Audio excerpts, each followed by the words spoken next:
Sobat Hasanah yang dirahmati Allah Subhanahu wa taala, kita kembali di program mengaji dan mengkaji. Tadi di segmen sebelumnya kita sudah bahas tentang Quran surat Al-Ahzab ayat 59. Dan kita akan lanjutkan pembahasan tentang perintah Allah Subhanahu wa taala kepada perempuan yang beriman. Tapi sebelum itu barangkali perlu disampaikan bahwa dalam menggunakan pakaian tentu dan jelas kita memiliki adab-adabnya.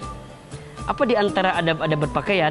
Ya, ada beberapa batasan yang Rasulullah ajarkan kepada kita, baik laki-laki ataupun perempuan, ketika mengenakan pakaian yang ingin dipakainya, tentunya harus mengikuti kaidah yang Rasulullah ajarkan.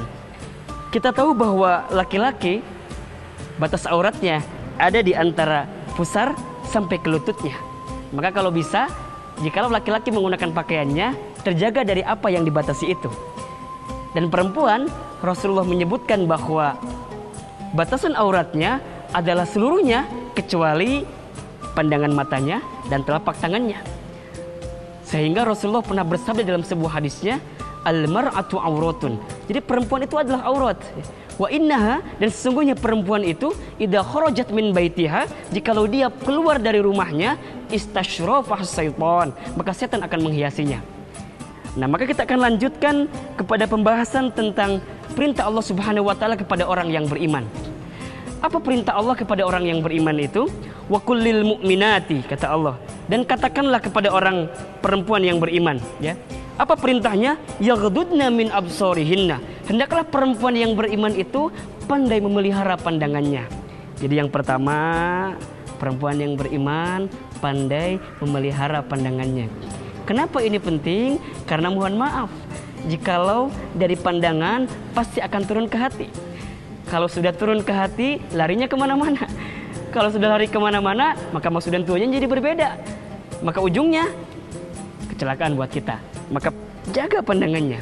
Yang kedua, perintah Allah untuk perempuan yang beriman adalah wa yahfadna furujahunna. Hendaklah perempuan yang beriman itu pandai menjaga kemaluannya. Bagaimana caranya? Sibukkan perempuan yang beriman dengan perbuatan-perbuatan yang soleh-solehah, perbuatan-perbuatan yang baik, perbuatan-perbuatan yang mendatangkan kebaikan, dekatkan dengan masjid, dekatkan dengan taklim, sehingga terjaga dari kemaluannya. Dan yang ketiga, perintah Allah kepada perempuan yang beriman adalah wala yubdina zinatahunna. Hendaklah perempuan yang beriman itu ya tidak menunjukkan perhiasannya. Apa maksud perhiasan ini? Adalah apapun yang Allah berikan kepadanya dan terjaga dari dirinya, sehingga jikalau engkau menampakkannya, maka akan ada maksud lainnya, sehingga timbullah kecurigaan, timbullah ketakutan dari gangguan kepada perempuan itu. Maka perempuan yang beriman jangan sekali-kali menampakkan perhiasan yang Allah berikan kepada dirimu, ya. Kemudian perintah yang keempat adalah wal yadribna bi khumurihinna ala juyubihinna.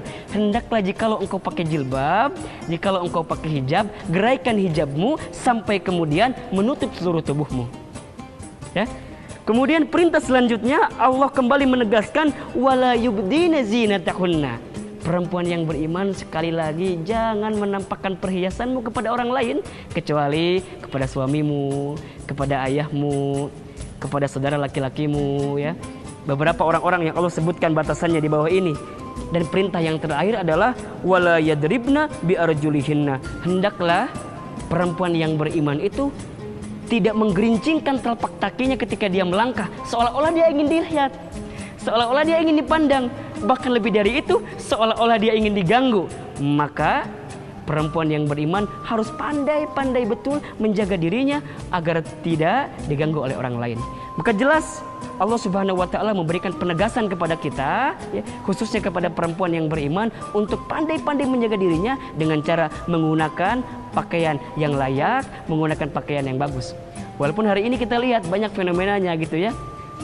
Tapi kita berikan apresiasi jikalau ada di antara kita, saudara kita barangkali yang hari ini baru belajar, Ustadz saya menggunakan jilbab, baru belajar Ustadz saya menggunakan hijab, luar biasa. Perlu kita support mereka, perlu kita apresiasi mereka. Bahkan lebih dari itu, kita perlu hargai mereka. Karena ternyata proses untuk hijrah itu ya memang butuh waktu. Sehingga waktu mereka dalam proses hijrahnya adalah sebuah penghormatan kepada mereka agar mereka nantinya bisa mengikuti apa yang Allah inginkan kepada perempuan yang beriman.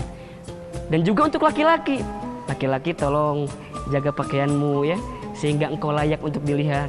Jadilah laki-laki yang seutuhnya, jadilah laki-laki yang sesungguhnya. Jangan sampai kata Rasulullah, laki-laki ya seperti perempuan, malah sebaliknya perempuan seperti laki-laki, ini salah gitu ya. Tapi kemudian ya, jadilah sebagai laki-laki yang sesungguhnya, perempuan juga maksudnya ya, jadilah perempuan yang sesungguhnya, jaga dirimu ya, jaga hatimu, jaga penampilanmu, maka insya Allah jikalau engkau pandai menjaga dirinya, jikalau engkau pandai menjaga apa yang engkau kenakan, maka insya Allah Allah akan memberikan penjagaan, Allah akan memberikan perlindungan terhadap apa segala bentuk aktivitas yang engkau jalani.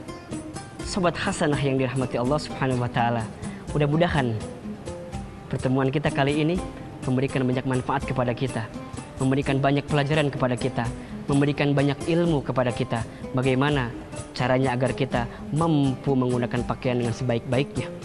Untuk laki-laki, untuk perempuan, yuk dari mulai sekarang kita mengenakan pakaian dengan seutuhnya, mengenakan pakaian dengan sebaik-baiknya, maka insya Allah pakaian yang kamu kenakan, pakaian yang kita kenakan akan menimbulkan jati diri yang sesungguhnya, sehingga engkau layak menjadi pribadi yang dilindungi oleh Allah Subhanahu wa taala. Tetap di program Mengaji dan Mengkaji, dan insya Allah kita akan bertemu di kesempatan yang lainnya. Mohon maaf lahir batin, yang benar dari Allah, yang salah dari pribadi yang penuh khilaf dan penuh dosa. Subhanakallahumma wa bihamdik, asyhadu an la ilaha illa anta, astaghfiruka wa atubu ilaik. Assalamualaikum warahmatullahi wabarakatuh.